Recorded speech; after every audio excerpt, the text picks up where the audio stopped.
Allah tuh maha mendengar loh.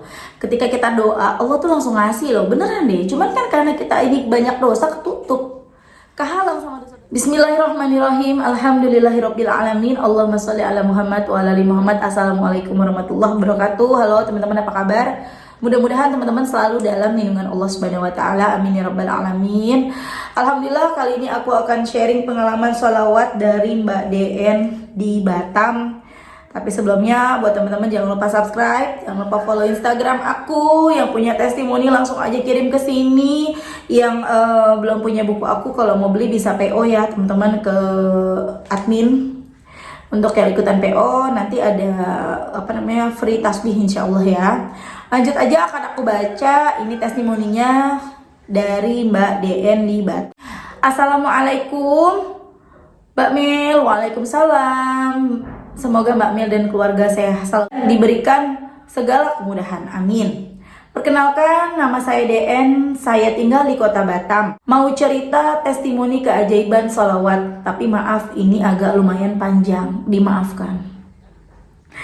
Awal mula kenal sholawat pas awal pandemi. Buka YouTube, dengar ceramah, lewatlah ceramahnya Ustadz Yusuf Mansur tentang sholawat. Kemudian Ustadz Mukhlis. Terus lewat lagi YouTube-nya Mbak Mil. Jadi ceritanya saya nggak ditegur dengan adik saya kurang lebih 17 tahun. Setiap lebaran saya berusaha untuk meminta maaf, pas di momen lebaran pun adik saya tidak pernah mau bicara lewat telepon. Kami tinggal di beda kota Mbak. Saya pernah pulang 3 kali ke kampung, dan ketika saya peluk adik saya minta maaf apabila ada salah saya, dia tidak merespon Mbak Mil. Saya peluk pun tidak membalas pelukan saya. Saya sendiri bingung apa salah saya. Tidak diberitahu, maksud saya biar saya bisa perbaiki. Gak enak banget ya kalau dicuekin gitu ya teman-teman, sedih ya, apalagi sama saudara sendiri ya. Di tahun 2021 saya pulang untuk lebaran di kampung. 3 bulan sebelum pulang, saya kencengin sholawat 5.000 kali per hari. Nah, di sini aku udah sempet nanya teman-teman sholawat apa, cuman kan belum dijawab. Nah, biasanya kalau sampai 5.000-an gini, sholawat ala Muhammad ya, sholawat Jibril, dan baca sholawat apapun sama teman-teman ya. Doanya cuma pengen diberi kemudahan dari pergi sampai balik lagi ke Batam. Kadang saya juga berdoa, ya Allah lembutkan hati adik saya bingung nanti mau tidur di rumah kakak atau adik, karena ibu saya ikut adik saya. Ya Allah Mbak Mil, pas saya sampai di kampung, adik saya yang tadinya tidak pernah mau bicara dengan saya langsung mau peluk dan seolah-olah tidak ada apa-apa Mbak Mil. Masya Allah, kenapa tidak dari dulu saya bersolawat? Itu keajaiban yang paling dahsyat buat saya Mbak Mil. 17 tahun bukan waktu yang sebentar. Keajaiban yang kedua, ibu saya bilang 2 bulan sebelum saya sampai di kampung Rizki, ibu saya seperti air mengalir. Padahal hari-hari biasa jualannya di pasar-pasar biasa-biasa aja. Saya sampai di kampung langsung ibu saya kasih ke saya uang cash 5 juta. Ibu saya bilang ini rezeki kamu. Saya bilang ibu saya, Bu, saya yang harusnya ngasih ibu, bukan terbalik. Ibu saya bilang nggak apa-apa. Sesekali kan kamu tidak di sini setiap hari. Ternyata doa saya saat bersolawat minta dimudahkan uang untuk pulang kampung, efeknya ke ibu saya, Masya Allah Mbak. Dan benar adanya, ketika saya minta dimudahkan segala urusan dari pergi sampai pulang lagi ke Batam, Allah kabulkan. Saya tidak kesusahan uang dan perjalanan PP tidak pernah ada kendala, Masya Allah Mbak. Keajaiban ketiga, saya dapat rezeki yang tidak pernah kami sangka Mbak. Saya hamil di usia 39 tahun, Alhamdulillah. Awalnya panik Mbak, karena dokter udah wanti-wanti. Hamil di usia segitu agak berbahaya, karena saya ada riwayat darah tinggi. Kata dokter kalau tetap tinggi tekanan darahnya, nanti bisa sesar. Jadi Mbak, saya pasrah sambil berdoa setiap hari. Saya dan suami mengamalkan waqiah, Yasin, setiap selesai baca Quran kami usap ke perut memutar seperti tawaf. Ya Allah, nanti kalau lahiran jangan ada rasa sakit, jangan sampai operasi. Qadarullah, di usia kandungan 3,5 bulan, janin tidak berkembang, keluar begitu saja tanpa rasa sakit, keluar seperti air yang kata orang kalau keguguran itu sakitnya lebih dari melahirkan. Alhamdulillahnya, saya tidak merasakan sakit seperti doa saya. Kalau lahir jangan ada rasa sakit sedikit pun, Masya Allah. Saya tambahkan ya Mbak Mel, keajaiban melahirkan tanpa sakit itu sebenarnya saya dapat dari teman saya. Dia punya anak 2 cewek. Semua anaknya cewek semua. Anak yang kedua itu nurut banget, pinter ngaji, juara terus, sekolahnya. Jadi saya tanya, kok anakmu yang ini beda banget sama yang pertama. Teman saya bilang, saya waktu dia hamil, anak yang kedua selalu sholat tepat waktu, duha, tahajud, baca Quran tiap malam. Waktu itu katanya dia mau cek kehamilan di bidan karena udah mau mendekati persalinan, mau memastikan sehat bayinya. Pas sampai di bidan sudah bukaan 8 tanpa rasa sakit sama sekali. 10 menit kemudian lahir anaknya, Masya Allah. Dari cerita itu saya juga mau buktikan keajaiban Al-Quran. Pengennya lahir normal tanpa rasa sakit, tapi Allah buktikan dengan cara yang berbeda kepada saya. Lahir memang tidak sakit, tapi dalam bentuk yang belum sempurna, qadarullah. Begitu Mbak Mel ceritanya. Semoga ini bermanfaat bagi ibu-ibu yang sedang hamil. Ayo jangan tinggalkan Al-Quran. Minta doanya Mbak Mel, saya lagi riadoh Waqiah Yasin 40 hari, pengen umroh bersama suami, insya Allah. Amin amin ya robbal alamin.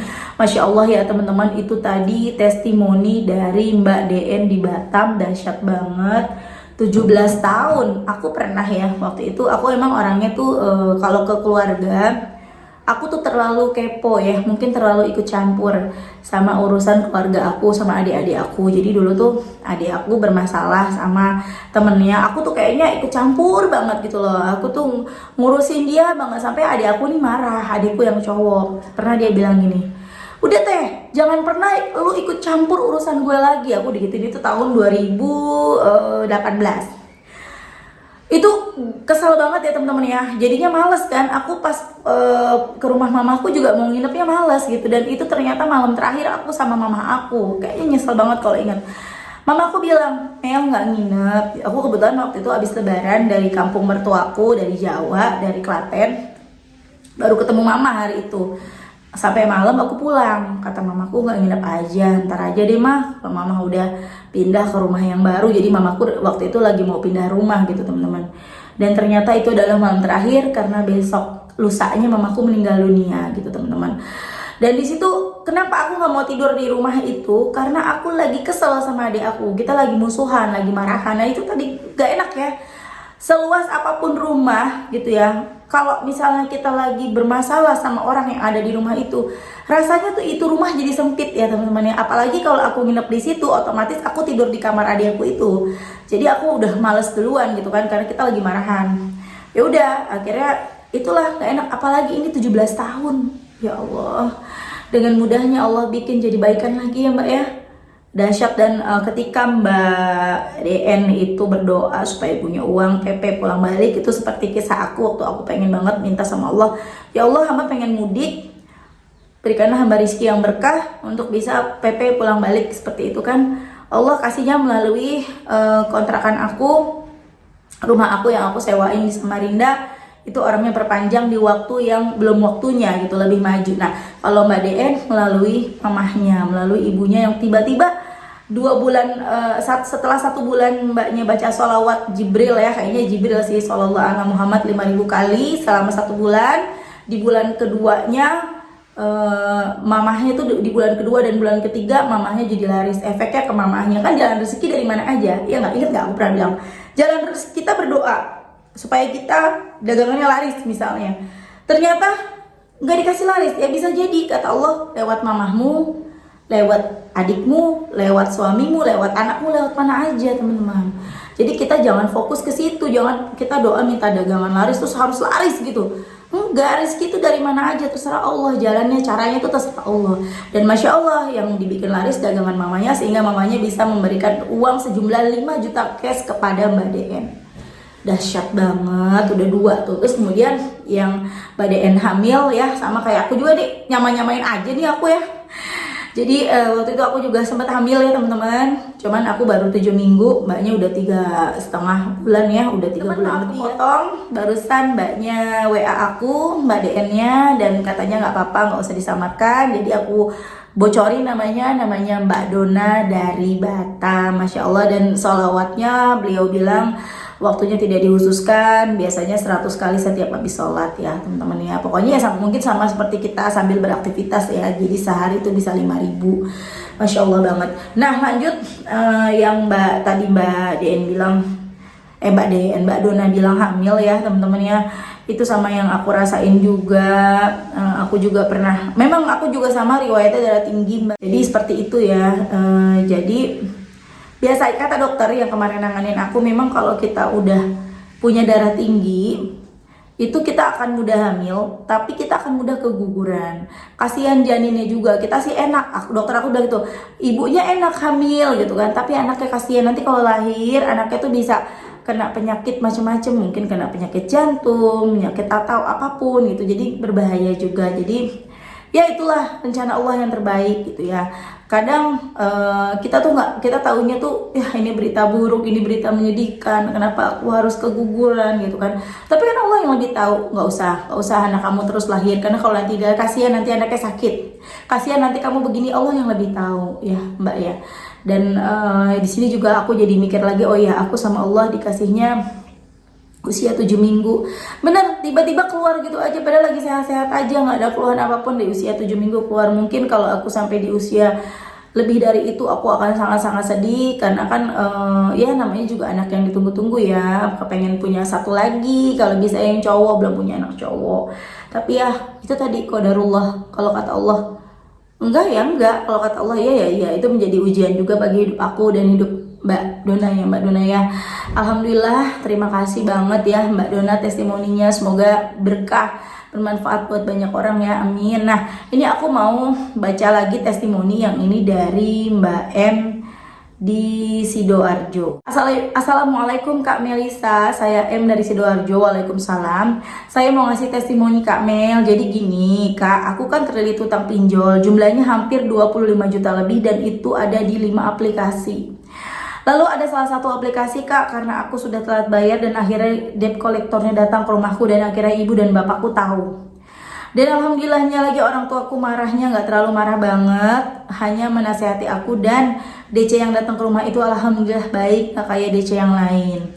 Namun aku tetap ditagih via WA Kak sama DC-nya, namun aku tetap jelasin kalau aku belum ada uang Mas, ini saya masih nyari talangan tapi belum dapet. Tapi aku tetap kencengin sholawat aku Kak, dan aku sholat tepat waktu dan mohon sama Allah agar dikasih jalan terbaik Kak. Tapi DC-nya tetap nagih terus Kak. Akhirnya aku jelasin, maaf saya masih belum ada uang, kalau sampean mau datang ke rumah saya lagi untuk nagih silahkan Mas, monggo kita selesaikan baik-baik Mas, tapi mohon maaf saya masih belum bisa bayar Mas, karena saya tidak ada uang. Lalu DC-nya cuma nge-read chat saya dan gak nagih lagi. Tapi aku tetap sholawat Mbak, dan berdoa agar diberi jalan keluar yang menurut Allah baik. Dan aku tetap sholawat terus Mbak. Tiba-tiba keesokannya DC tersebut telepon aku lagi Mbak, dan dia bilang kalau dia mau bantu saya. Saya kira dia mau bantu saya dengan minjem ke aplikasi lain, ternyata enggak. Aku kaget pas DC-nya bilang kalau dia mau minjemin saya uang Mbak untuk membayar cicilan saya. Dari situ saya kaget Mbak, DC mana yang mau minjemin uang Mbak? Kaget banget aku Mbak, emang Allah itu baik banget, Masya Allah. Walaupun hutangku masih ada, setidaknya saya udah tenang Mbak, karena satu aplikasi sudah teratasi. Saya tetap sholat Mbak biar hutangku lunas. Doain ya Mbak Mel agar hutang ribaku ini lunas semua. Aku mau hidup tenang lagi Mbak Mel, aku nyesel udah terlilit hutang. Waalaikumsalam Mbak M. Mas DC-nya minjemin berapa dan bagaimana cara membayarnya nanti? Baca sholawat apa? Cuma 700.000 Mbak, tapi alhamdulillah satu aplikasi pinjol teratasi, walaupun yang lain belum Mbak. Yang saya baca sholawat Jibril, saya baca 4.000 per hari. Masya Allah, alhamdulillah. Itu tadi testimoni dari Mbak M di Sidoarjo.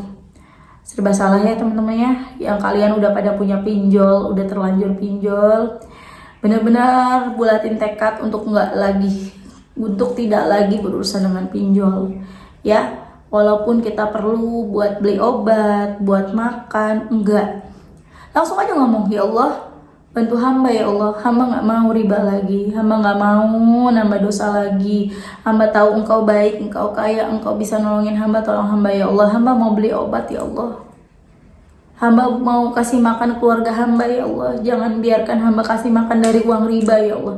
gitu teman-teman ya. Bisa, pasti bisa. Allah tuh maha mendengar loh. Ketika kita doa, Allah tuh langsung ngasih loh, beneran deh. Cuman kan karena kita ini banyak dosa, ketutup, kehalang sama dosa-dosa kita ya. Dan jangan pernah kita berpikiran, ya Allah dosa apa, kok dosa apa gitu ya. Jangan sampai kita seperti itu.